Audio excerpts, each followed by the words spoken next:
Larawan ng malawakang pinsala ng Bagyong Tino ang probinsya ng Cebu. Nanalasa sa ilang lugar ang lagpas taong baha, pati mga kotse inanod. Mahigit 20 ang nasawi. Mula Cebu City, may live report si Alan Domingo ng GMA Regional TV. Alan, kumusta?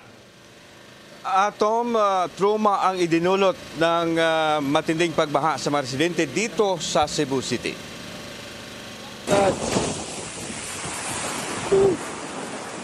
Lagpas tao ang bahang idinulot ng Bagyong Tino sa Villa del Rio 1 sa Barangay Bakayan, Cebu City. Maraming sasakyan ang inanod. Sa taas ng baha, maraming residente ang hindi nakalabas. May mga natrap din sa bubong. Paghupa ng tubig.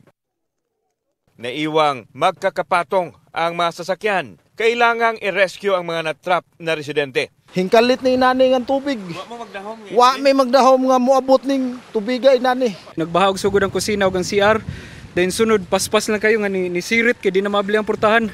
Di ito inaasahan ng mga residente lalo't hindi naman daw ganoon kataas ang baha noong manalasa ang Bagyong Odette noong 2021. Naramdaman nila ang bangis ng Bagyong Tino alas 4 ng madaling araw. Umapaw ang sapa na malapit sa subdivision kaya rumagasa ang baha.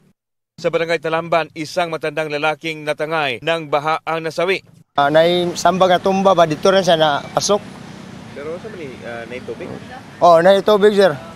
Ang baha ba ni lapaw naman sa amuan. Sa sitio Tigbaw, nalunod naman ang isang kalabaw. 10 bahay ang inanod. Kabilang ang bahay ni Danilo na flooring na lang ang naiwan. Di rin sinanto ng baha ang Our Lady of the Sacred Heart Parish Capitol. Muntik namang umapaw ang Guadalupe River kaya inalerto ang mga residente sa sitio Sapang. Hindi makapunta kong emergency. Please guys, tabangin.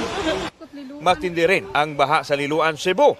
Lumikas sa bubong ang ilang residente sa pagpasok ng baha sa kanilang mga bahay. Ang ilan, trapal ang ikinumot habang naghihintay ng rescue. Naglutangan din ang mga sasakyan. Sinagip ng Red Cross ang ibang natrap sa mga bubong habang napaliligiran ng baha. Narescue rin ang isang buntis. Mataas din ang tubig sa Consolacion, Cebu kaya nagpapasaklulo ang mga taga-sitio Galaxy sa Barangay Danglag. Send help please. Hanggang Baywang naman ang baha sa National Highway kaya hindi nadaanan. Sa Talisay, Cebu, nalubog sa rumaragasang tubig ang mga bahay.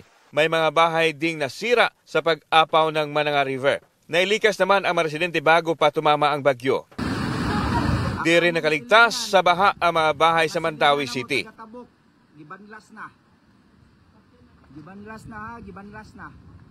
Nagatabok. Gibanlas na sa amo ning balay.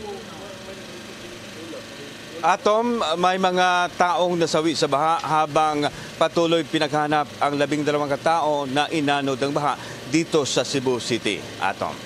Alan, may mga lugar pa ba sa Cebu na binabaha pa rin hanggang sa mga oras na ito? Sa mga oras na ito, Atom, humupa ng baha pero patuloy ang monitoring ng mga local government units dahil nakakaranas pa rin tayo ng buhos ng ulan. Atom. So marami pa rin sa mga kababayan natin ang naka-evacuate sa mga oras na ito, Alan? Yes, totoo, Atom, may mga kababayan tayo na nasa evacuation center hanggang sa mga oras na ito para sa mas ligtas na lugar, Atom. Okay, maraming salamat at ingat. Alan Domingo ng GMA Regional TV.